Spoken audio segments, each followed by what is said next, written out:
Kecamatan Silorejo merupakan bagian dari Kabupaten Blitar yang terletak di bagian timur Kabupaten Blitar.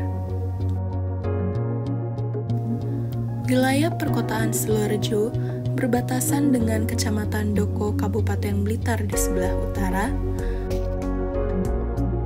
di sebelah timur berbatasan dengan Kabupaten Malang, di sebelah selatan berbatasan dengan Kecamatan Kesamben Kabupaten Blitar, dan sebelah barat berbatasan dengan Kecamatan Doko Kabupaten Blitar.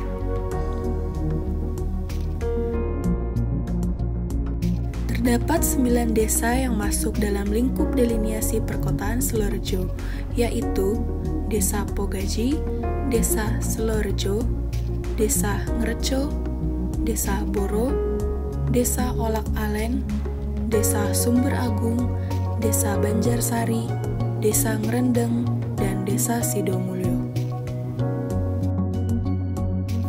Wilayah perkotaan Silorejo memiliki pusat-pusat pelayanan yang dihubungkan dengan jalan kembar dan jalan nasional.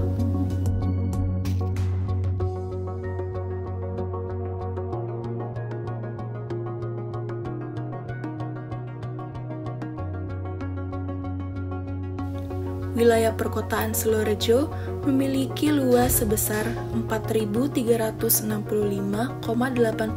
hektar dengan jumlah penduduk 30.970 jiwa yang sebagian besar bermata pencaharian sebagai petani.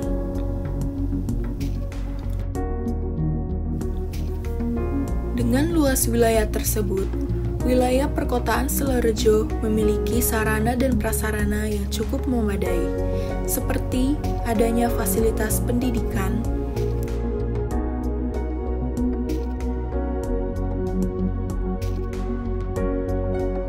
fasilitas kesehatan,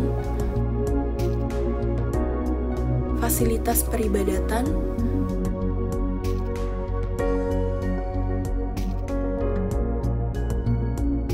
serta fasilitas perdagangan dan jasa.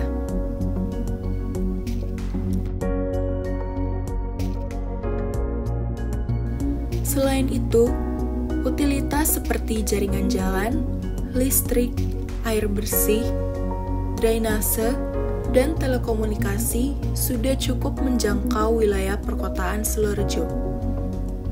Namun, di samping itu masih perlu perbaikan, seperti perbaikan dan pelebaran jalan, penambahan TPS, dan penambahan drainase.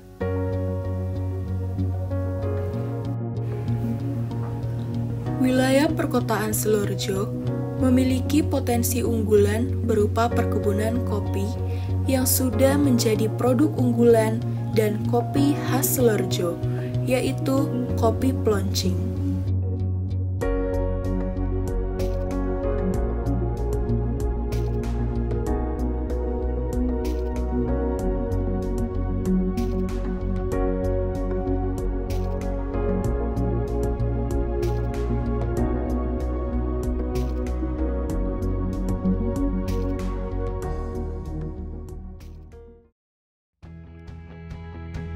Maka, tujuan penataan ruang RDTR wilayah perkotaan Silorejo yaitu mewujudkan wilayah perkotaan Silorejo sebagai kawasan agrobisnis yang didukung oleh sektor perkebunan.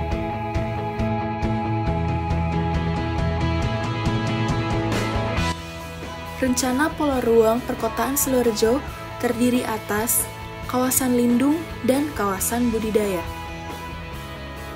Kawasan lindung berupa RTH seluas 8,7 hektar dan sepanjang sungai seluas 21,73 hektar.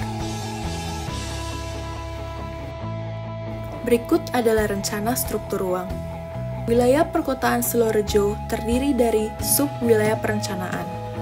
Adapun yang didetailkan yaitu SWP 1 terdiri dari Desa Pogaji dan Desa Silorejo. SWP 2 terdiri dari Desa Silorejo, Desa Olak Alen, dan Desa Ngrejo. SWP 3 terdiri dari Desa Banjarsari, Desa Ngrendeng, dan Desa Silorejo.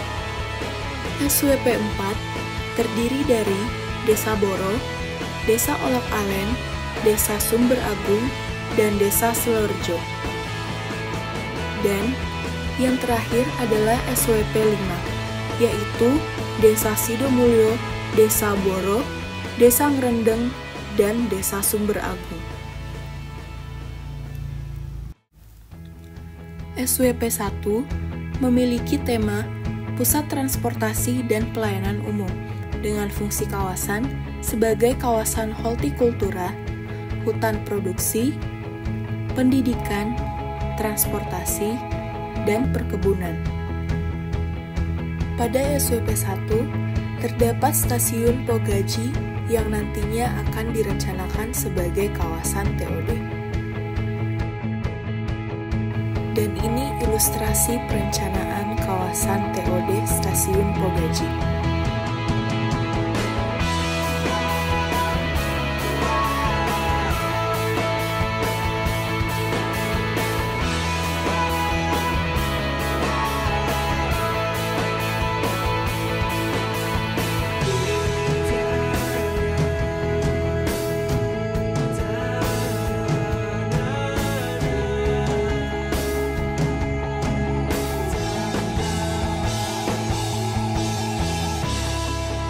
SWP 2 memiliki tema Pusat Pemerintahan dan Perdagangan Jasa dengan fungsi kawasan sebagai kawasan tanaman pangan, perumahan kepadatan sedang, pusat pemerintahan, perdagangan dan jasa, serta perkebunan.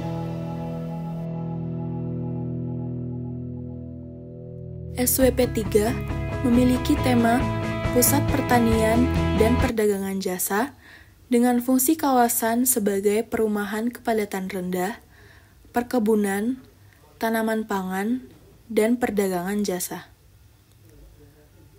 Pada SWP 3 ini akan direncanakan kawasan coffee shop, yaitu kawasan kopi Ploncing, tepatnya di Desa Banjarsari. Ini adalah kondisi lahan existing perencanaan kawasan kopi Ploncing. Dan ini adalah kawasan kopi Ploncing di masa depan.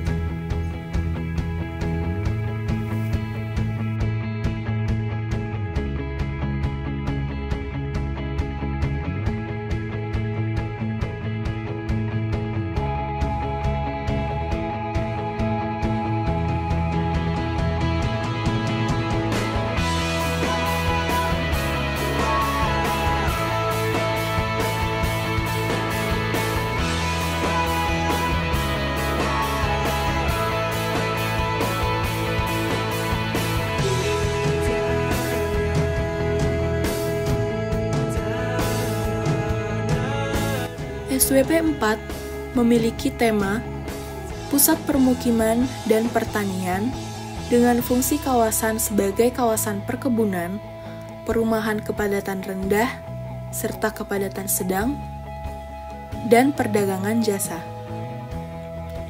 Pada SWP 4 ini, terdapat potensi berupa kampung kembang yang terletak di Desa Boro.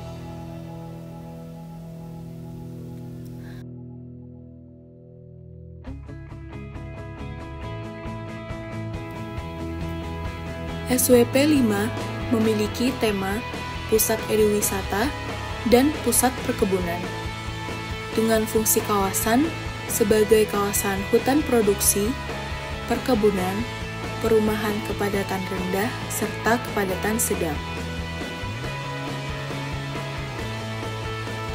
Pada SWP 5 ini akan direncanakan eduwisata berupa eduwisata pembuatan kopi.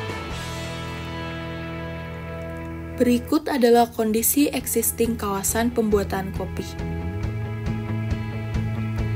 Dan ini adalah kawasan eduwisata di masa depan.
Adapun pertimbangan saran yang dapat diusulkan dalam mewujudkan tujuan perkotaan Sidoarjo sebagai kawasan agrobisnis yang didukung oleh sektor perkebunan berupa strategi-strategi berikut.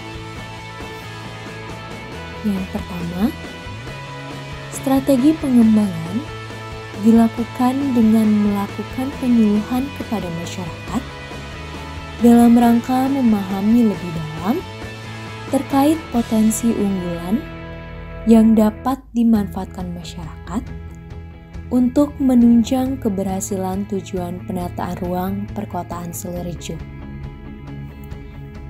Yang kedua, memberikan pelatihan kepada masyarakat dalam hal pengelolaan serta pemeliharaan sumber daya alam sebagai potensi unggulan, khususnya pada tanaman kopi.